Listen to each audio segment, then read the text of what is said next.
ಹೃದಯ ಭಾಗದಲ್ಲಿರುವ ಈ ನಾರ್ತ್ ಶಾಲೆಗೆ ಶತಮಾನದ ಇತಿಹಾಸವಿದೆ. ಈ ಸರ್ಕಾರಿ ಶಾಲೆಯಲ್ಲಿ 50ಕ್ಕೂ ಅಧಿಕ ಮಕ್ಕಳು ಶಿಕ್ಷಣವನ್ನ ಪಡೆಯುತ್ತಿದ್ದಾರೆ. ಆದರೆ ಶಾಲೆ ಮುಂಭಾಗದಲ್ಲಿರುವ ಬಾವಿ ಅಪಾಯದ ಕರೆಗಂಟೆ ಬಾರಿಸ್ತಾ ಇದೆ.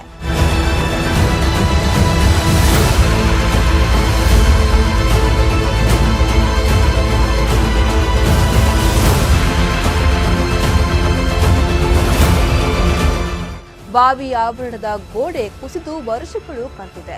ಬಾವಿಗೆ ಅಡ್ಡವಾಗಿ 2 ಬ್ಯಾರಿಕೇಡ್ ಇಡಲಾಗಿದೆ ಹೊರತು ಗೋಡೆ ನಿರ್ಮಾಣದ ಕಡೆಗೆ ಶಿಕ್ಷಣ ಇಲಾಖೆಯಾಗಲಿ ನಗರಾಡಳಿತವಾಗಲಿ ಎಚ್ಚೆತ್ತುಕೊಂಡಿಲ್ಲ.